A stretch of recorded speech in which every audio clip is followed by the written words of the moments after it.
और UPSC civil सेवा परीक्षा का रिजल्ट जारी हो चुका है। राजस्थान के अनुज अग्निहोत्री बने यूपीएससी टॉपर। कोटा के रहने वाले हैं अनुज अग्निहोत्री। कुल 958 अभ्यर्थी सफल हुए हैं।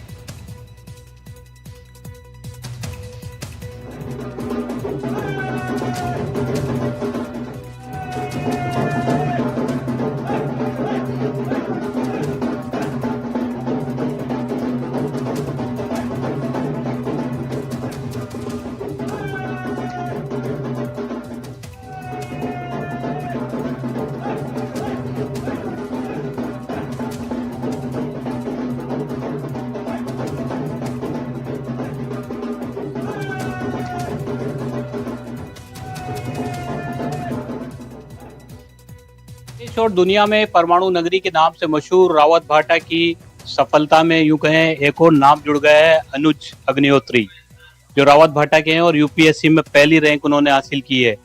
जब रिजल्ट आया उसके बाद से लगातार यहाँ पर बधाइयां देने वालों का सिलसिला जारी है। लगातार यहाँ पर तांता लग रहा है। मैं बात करने की कोशिश कर रहा हूँ। अनुज जी, कैसा लग रहा है? अपना आप में एक अलग तरह का अचीवमेंट है, बड़ा अचीवमेंट।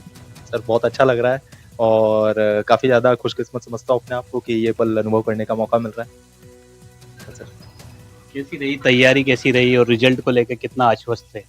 सर रिजल्ट को लेके मैं ये नहीं कहूँगा कि मैं टॉप रैंक को लेके आश्वस्त था। मैं कहीं ना कहीं उम्मीद लगा रहा था कि मेरा सिलेक्शन जो कि मैं सर्विस में चाहता हूँ उसमें कहीं हो जाए, लेकिन टॉप रैंक पाना एक कम्प्लीटली मैं लक बेस्ड मानता हूँ और काफ़ी ज़्यादा मानता हूँ कि दुआएं जितनी लोगों ने, परिवार ने, दोस्तों ने जितनी दी है, कहीं ना कहीं उसी का परिणाम है कि जो मुझे मिला है। 2 बार आपका सिलेक्शन पहले भी हो गया था, तीसरी बार फिर आपने ट्राई किया। क्या आगे के लिए सोच रखा है? सर मैं इससे पहले फर्स्ट अटेम्प्ट में मुझे दैनिक सर्विस मिली थी, उसी की मैं ट्रेनिंग कर रहा था और ये मेरा थर्ड अटेम्प्ट है जिसमें मुझे ये मिला है। आगे के लिए सर मैं चाहता हूँ कि अगर मुझे मौका मिला है कुछ बड़ा करने का तो मैं ज़रूर अपना पूरा योगदान देना चाहूँगा। जिस भी तरह से जो भी जिम्मेदारी मुझे मिलेगी, जहाँ भी मिलेगी, मैं अपना पूर्ण रूप से सहयोग देने को तैयार। देश सेवा में अब आप जा रहे हैं, क्या प्राथमिकता आप तय कर रहे हैं कि किस क्षेत्र में जाना पसंद करेंगे और कहाँ पर? क्योंकि ग्राउंड जीरो पे जो आदमी है, अंतिम पंक्ति में जो आदमी खड़ा है, उस तक योजनाओं का लाभ पहुँचे, तमाम चीज़ें हैं देश भर में। सर वैसे तो जो भी जिम्मेदारी मुझे प्रशासन के लिए मिलेगी मैं उसे निभाने के लिए तैयार हूँ, लेकिन कहीं ना कहीं एक पर्सनल लेवल पे मेरी प्रायोरिटी हमेशा ह्यूमन डेवलपमेंट रहती है। तो ह्यूमन डेवलपमेंट में मैं अगर कुछ कंट्रीब्यूट कर पाऊँ, जिसमें एजुकेशन भी आता है, जिसमें हेल्थ भी आता है, जिसमें एक फ्लक्स के थ्रू जो सोसाइटी गुजर रही है उसको कैसे अडेप्ट कर सकें, तो इस चीज़ के लिए जितने भी चैलेंजेस ये नई टेक्नोलॉजीज से हम फेस कर रहे हैं तो उससे अडेप्ट करने के लिए हमें ज़रूरत है इन चीज़ों को चेंज करने की। तो इसी में अगर मैं कुछ अपना अच्छा योगदान दे सकूँ तो मैं पूर्ण रूप से देना चाहूँगा। कोटा से भी आपका नाता रहा है, आपने कोटा में कोचिंग की, कोटा में जो है आपने वहाँ से नीट क्लियर किया। बिल्कुल सर, मैं अपनी 11th-12th मैंने कोटा से करी है और मैंने वहीं से कोचिंग करते हुए अपनी नीट और एम्स की परीक्षा पार करी थी।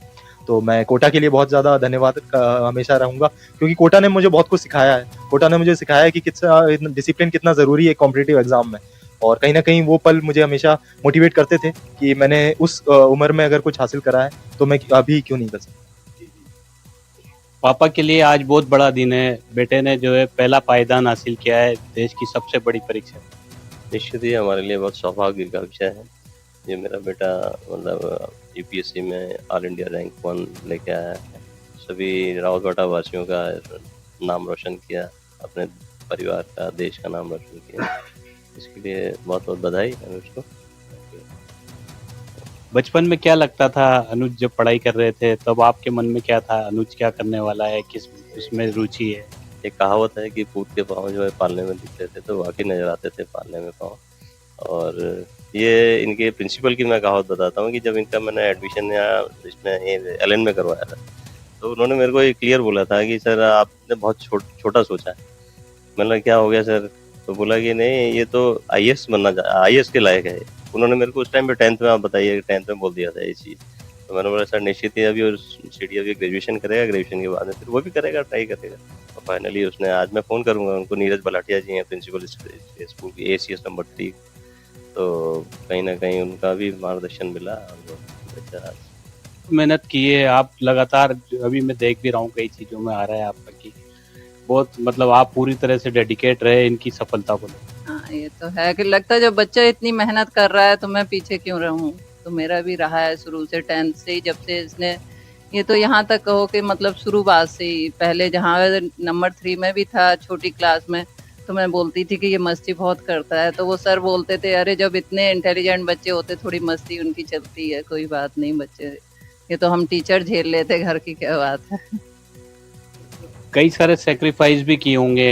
बहुत सारे सेक्रीफाइस, मतलब ऐसे रहे कि जैसे हम लोगों ने कॉलोनी में आके 4 साल में ये नहीं जाना है कि कहाँ कौन रहता है, आमने सामने तक भी हमने कोई कांटेक्ट नहीं रखा, क्योंकि पता है कि अगर हम जाएंगे उधर पे तो हमारे पास भी कोई बैठेगा, उसका टाइम रूटीन जो है तो वो कहीं इधर उधर नहीं हो जाए। फिर ये बोलते भी थे कि मम्मी आप सब सोशल पूरा खत्म ही कर रहे हैं, आप किसी से नहीं बात करते, किसी से सबसे कटने लगे।